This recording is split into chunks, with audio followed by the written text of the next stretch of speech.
Hi everybody, I'm going to do one more routine here for the glutes and hips a bit. Again, just really short and sweet and simple.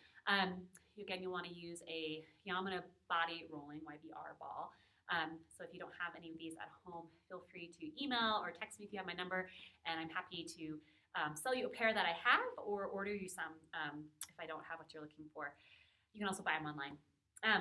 So from here, we're going to start on the sit bone again. I'm going to face sideways for this one. I'm going to take the ball underneath my right sit bone, which is that knobby point at the very bottom of the pelvis on the right side. And you're just going to start to roll the ball a little bit forward and back. So I always think about this as a warm-up for the bones and the muscles and the fascia and the tendons that all run through this point or from this point. Thinking about a length through my spine, and just as a nice place to just notice how your body is today. Does anything feel tight, stuck? Are you feeling anything in your back, your hips, down your leg?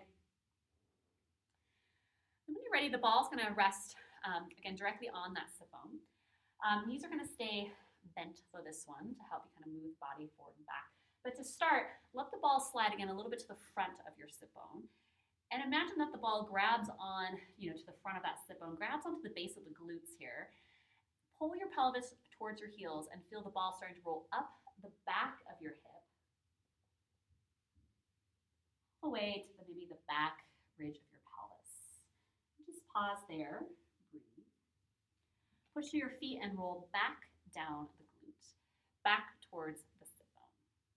And again, drag the pelvis forward and roll straight up the back of the glute. So I always imagine here that if I had a marker or chalk or something, I'm drawing these lines on my leggings and then letting the ball follow those lines.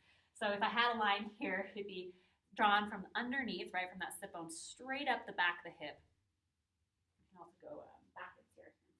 See? Roll straight up the back of the glute on that right side, towards the top ridge of the pelvis, and then roll back down. So doing that a number of times, I usually do 3 or 4, depending on how it feels for my back. Then we're going to take the ball on a little bit more of a diagonal path. And actually, I'll show this one kneeling for a moment. So if I'm starting at the very my sit bone here, instead of rolling straight up, I'm going to roll a bit out to the side. So I'm coming into my lateral hip. So we're just going to start on the sit bone, just like we did before. You'll take both feet. So I have the ball on my right side. If you're doing this on the other side, again, just reverse whatever I'm saying or do the opposite. Take both feet to the left side of your mat. So the ball's on the right, feet are going to go to the opposite side of your mat. Then I'm going to lean to the same side as the ball. So if the ball's on the right, I'm leaning to the right. My feet again are to the left.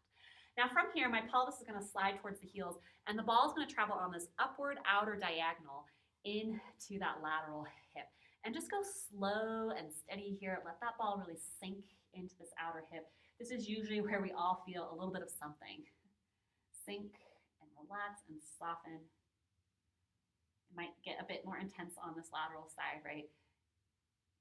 You're not going to go very far. You're going to hit the top of the hip socket there, and you're going to touch the ground there pretty quickly. So when you feel like you get stuck, that's your stopping spot. Slide back down towards your sit bone, and again, repeat. Slide the pelvis towards your heels, sink into the ball, right? Lean into it and let that ball help you open up that outer hip. And then slide back. On this last one here, I'm going to let the ball slide into my hip, and then I'm going to turn again a bit more to face y'all. The ball is going to just stay resting, if I show you on my hip here, in that kind of side glute area. So it's not directly behind me, it's just on the side. And I'm letting my weight fall into that here. So if you move the ball around a little bit, I always feel like I can find a little pocket that the ball can sink into at the top of that trochanter, the top of that hip socket. And that's where I just want to rest and sink into the ball. Now from here, my top knee is going to stay bent with my foot flat on the ground.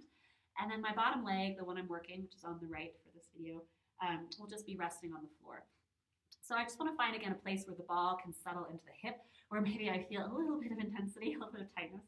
And then I'm going to gently pull this bottom leg up towards the top. It doesn't have to touch. Now, sink into the ball, try to soften your hip, and then float that leg back to the floor. And try that again. Lift that leg up. And Try to deepen your weight into the ball and then let the leg float back down. And one more time, lift the leg up. Sink into the ball and let the leg float back down. And then what I'll do here is explore the hip a little bit more.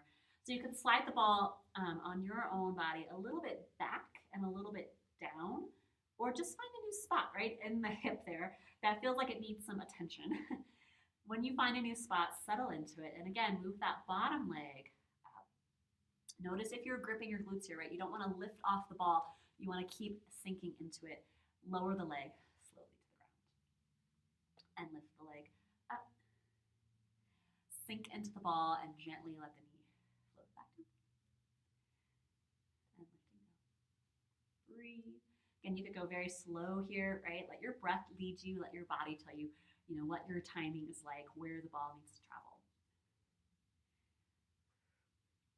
You can explore a bit more here. I'm going to stop there for the video, but if you want to keep moving around your hip, right, find a new spot and then repeat the leg movement. You might find, again, certain spots that are a bit more tender than others that need a bit more focus and time. And then do the whole thing on the other side. Always do both sides so your body doesn't feel left out on one side. All right, everybody, thank you. Bye.